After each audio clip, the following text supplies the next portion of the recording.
Dearest listeners, Book babes and book bros.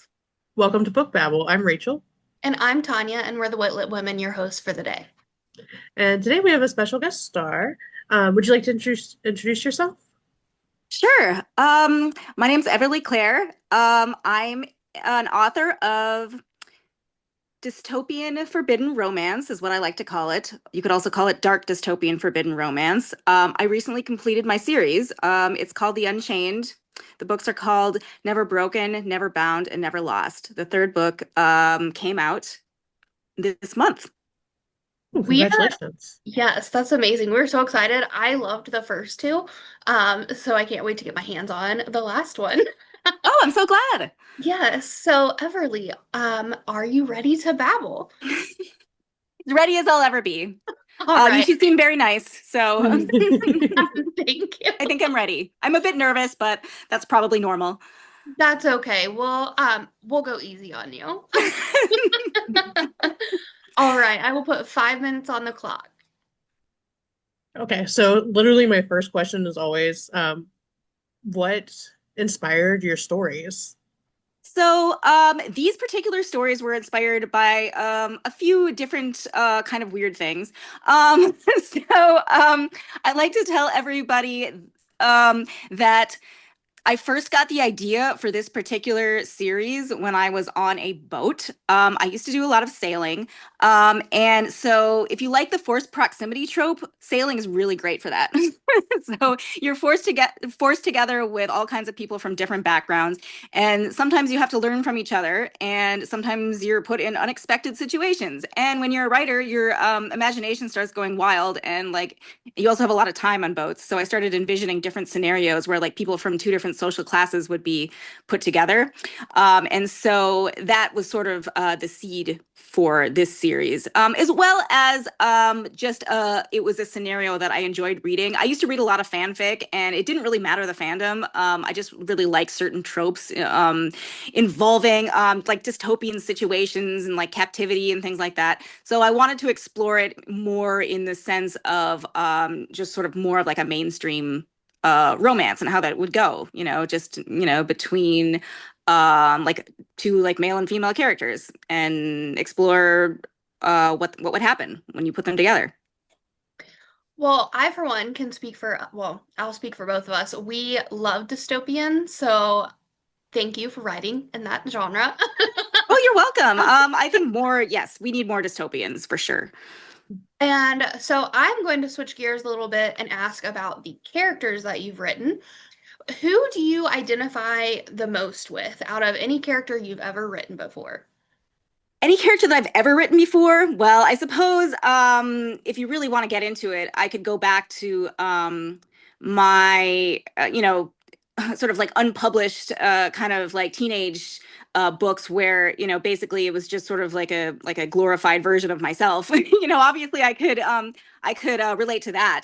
But I mean, if you want to talk about the current series, I relate to both main characters a lot. People probably assume that I would relate to the main female character, Louisa, because she's supposed to sort of be an analog, for sort of just young women who are naive, and naive to their privilege and don't really know what's really going on in the world. But I also relate to the main male character as well because he feels like he has like a special destiny that he needs to fulfill, and he constantly feels that he's failing because he has these gifts and he feels like he can't ever use them the way he should use them, and he can't use them to save the people he loves, which is what he really wants to do. So and I think we all sort of feel kind of like we want to live up to our potential, and Mm. that's why I relate to him as well. Yeah. We'll come back to that after the 5 minutes are up. Yeah, it was really interesting. I have So questions. what's your process for writing? How do you get it from your head to the book? Well, I used to be very chaotic. I used to do no outlines, like total pantser. And sometimes I will still do a little bit of that. Sometimes I'll just do a free write and start writing. If I have like a really, really, idea, like gripping idea that I just can't let go of, I will just sit down and write as much as I can for as long as I can and just get it all on the page. And sometimes I will still do that.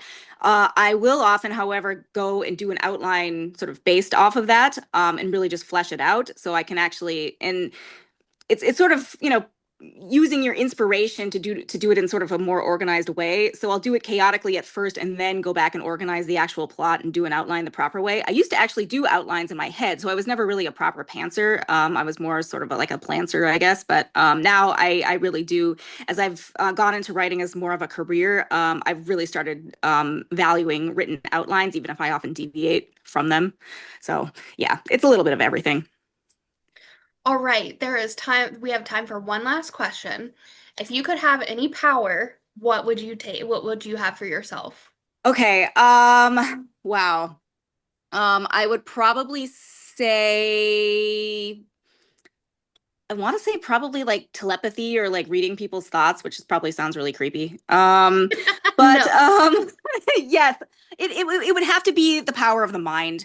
And I mean, I would only use it for good purposes. I wouldn't use it to manipulate. But yes, to be able to like I feel like I am very good at reading people, but I just want to sort of have it be a little bit more powerful at it and just like know what people are thinking. Yes. Okay. So we have made it through the 5 minutes, and I did finally fix the alarm sound. Thank goodness. So the 5 minute AMA round will go on our social channels like Instagram and TikTok, and then the full episode's going to go on YouTube and Spotify. We have about 10 minutes left, so we'll just keep chatting, having some fun. I wanted to circle back around to like characters and the character development. You had mentioned quite a bit about wanting to live up to potential and having your characters feel like that as well. How did you decide to use that as a main characteristic, a main theme in your books?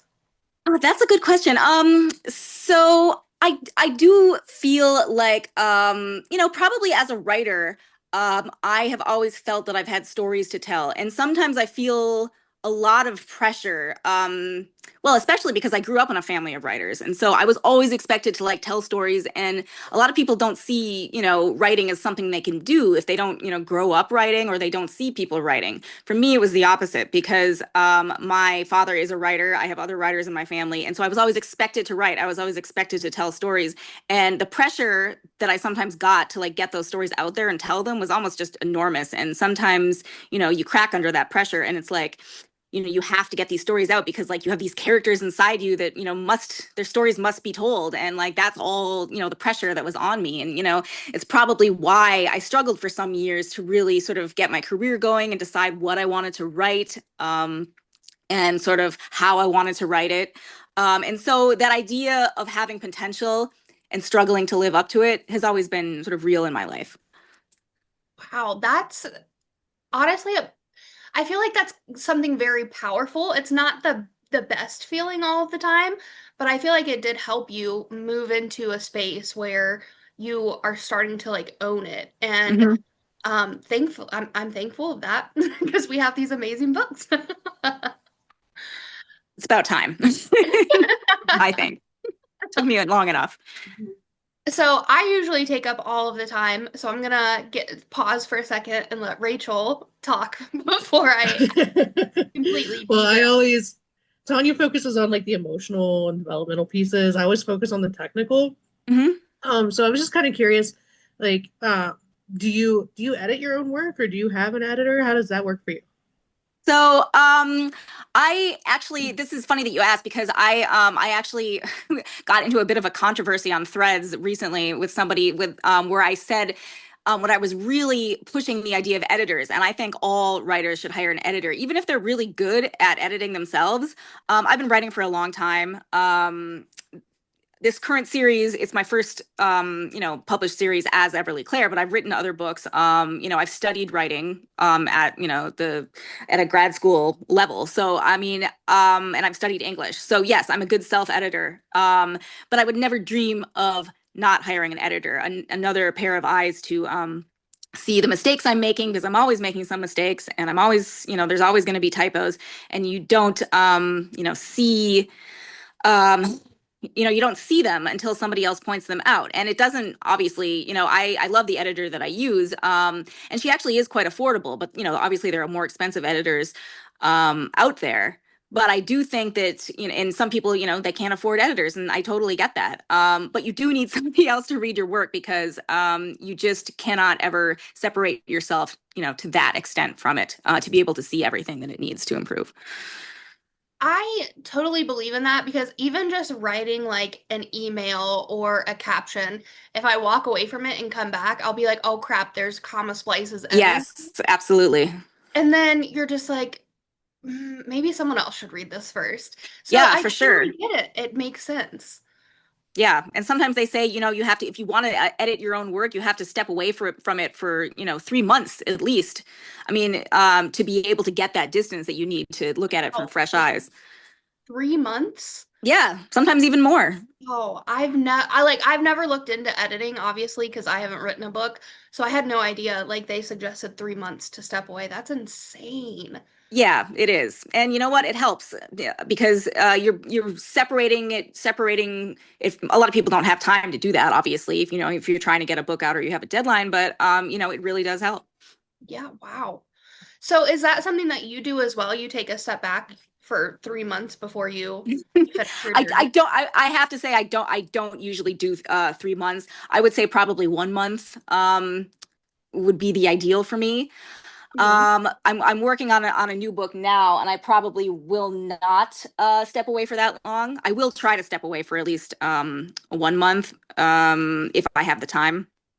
And this was the book I'm writing now was originally supposed to be a holiday release, but I recently decided to push it back to next December. So I've got plenty of time.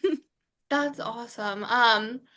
So what other advice do you have for indie authors?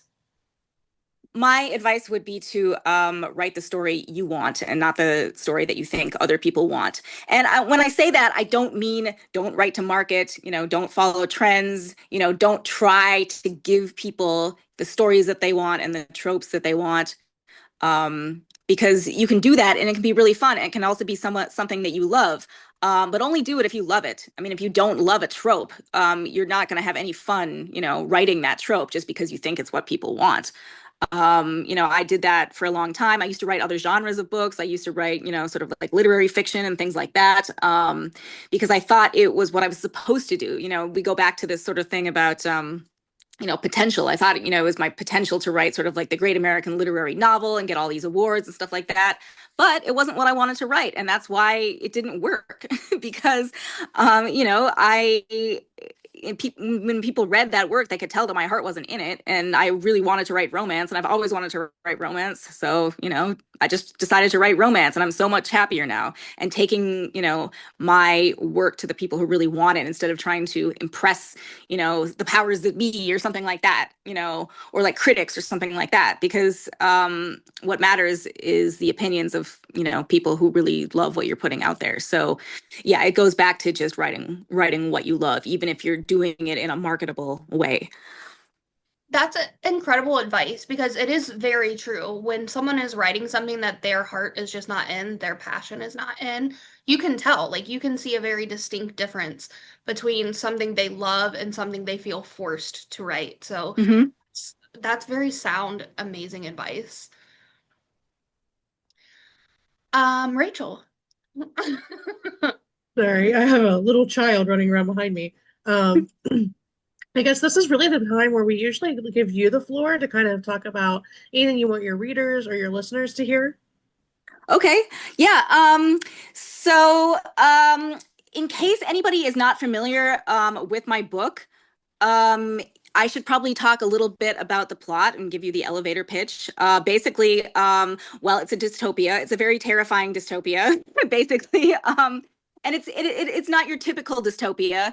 Okay, so basically the essential concept is that anybody can be enslaved basically to anybody else. The rich own the poor essentially, and you can be enslaved, for debt or just being born into the wrong circumstances. And so my idea was sort of like what would happen when the male character is bought by the father of the female character. And yes, it's very it's a fraught situation. It's very tension filled, and they're forced together. It's forced proximity. He has a mission that he's trying to complete.